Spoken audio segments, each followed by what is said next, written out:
This is a Meridian lighting emergency bulkhead. It's a 3-hour non-maintained emergency light with a hinge tray, vandal resistant, 3 hours, which is I believe the minimum requirement for an emergency light to run, and it's designed for the British standards. Whatchamacallit, just some stuff on the back. Here's some more specifications. It's got a maintain and non-maintained. I believe I've got the non-maintained version. Hinge tray for ease of wiring.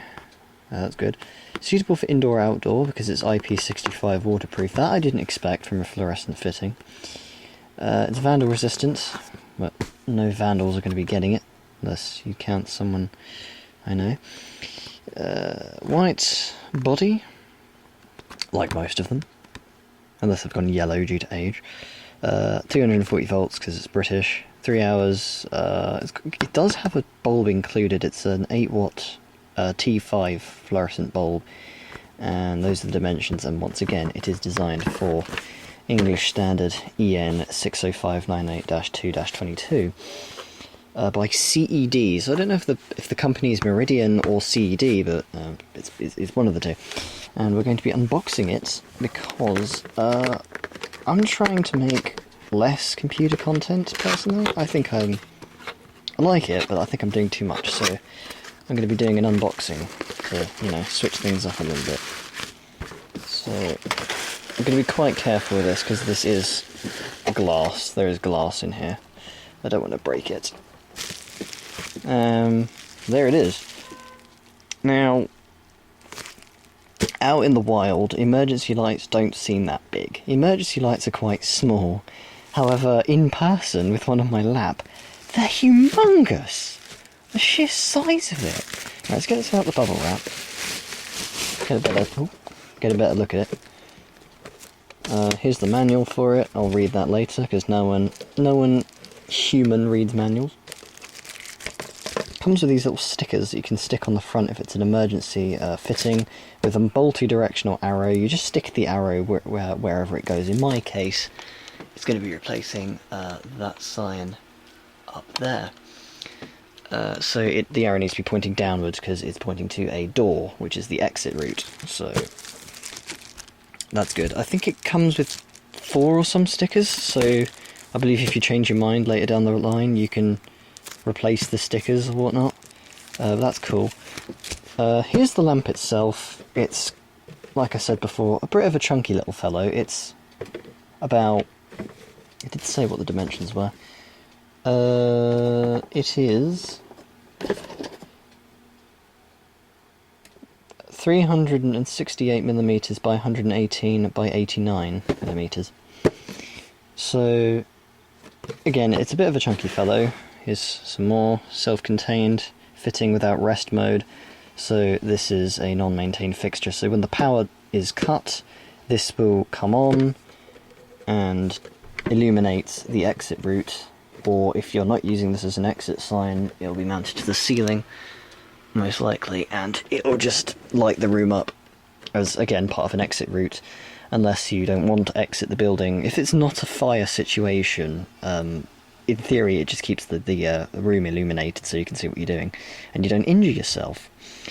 So let's take the cover off and have a look at the bulb inside, because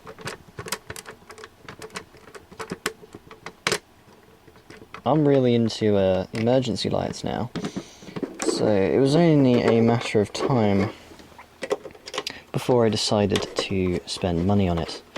Now this was a very, very, very, very cheap fixture.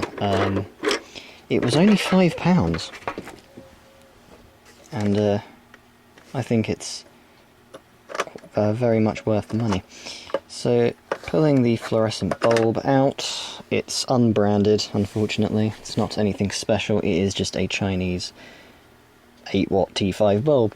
What did you expect?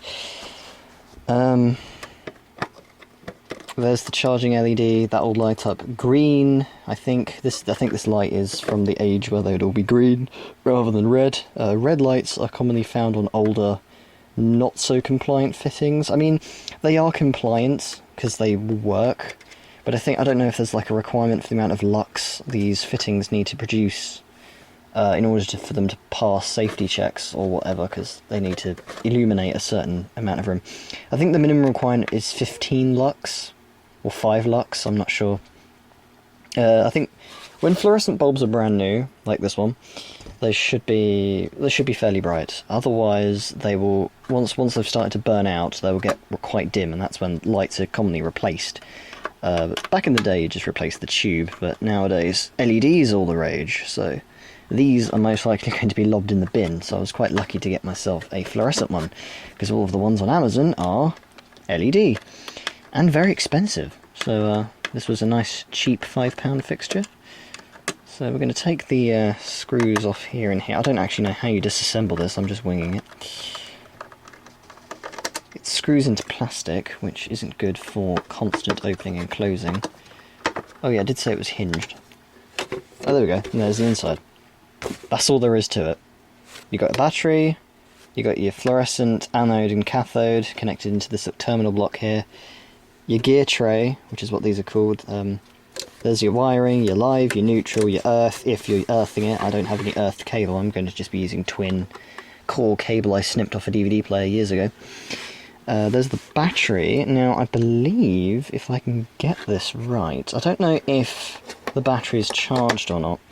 Commonly for shipping purposes, or I think that's international shipping, batteries by law need to be below a certain charge threshold, as to prevent them going up in flames on the plane, or if they're airmail on the plane, or on the boat if they're sea mail. Sorry for the really inconvenient camera work. I'm going to plug it in. Well, there we go. And it lights up. It is a very, very bright fixture, I must say. For what I paid for it, this is actually a very, very nice fixture. Albeit dated, because fluorescents are not used. They are still used, if you're lucky enough to spot one in the wild.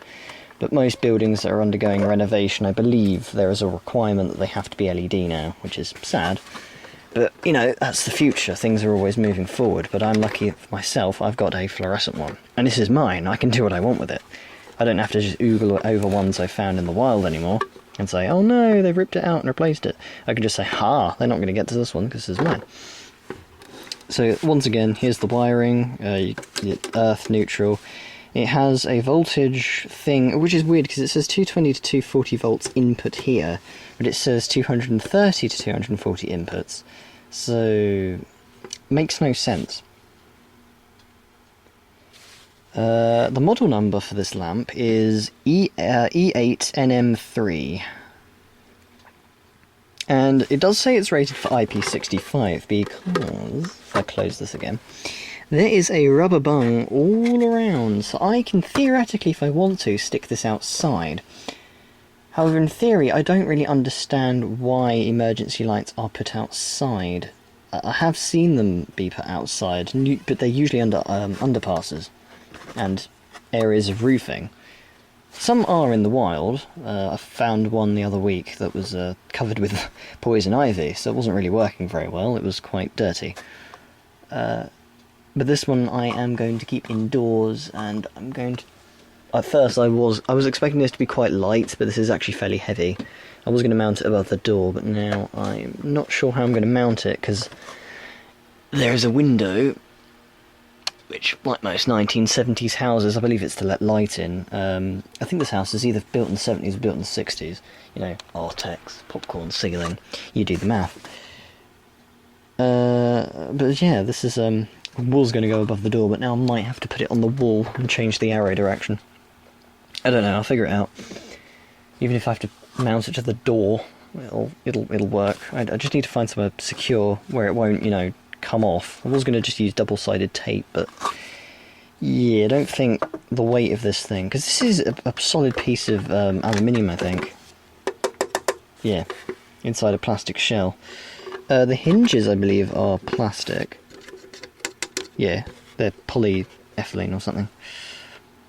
But you can see there's the two knockout plates where where you'd screw it to the wall, and then a cable inlet at the top here where the wire would come in. I thought the cable would come in at the... Oh yeah, no, it does. Yeah, there is areas at both sides where the cable can come in. Mine might be on this side because the cable, all the electrics are on this side of the room. There is a power socket over there, but it's really hard to get to, and it's only really for that television. But then again, if I did plug it in over there, it would come on a lot less, because I rarely unplug that unless it's during thunderstorms or I'm leaving for long periods of time. That, any small bit of movement will knock it loose. I'm not going to wire it up, because I don't currently have any cable strippers, but the cable I'm using is right there, in between those books.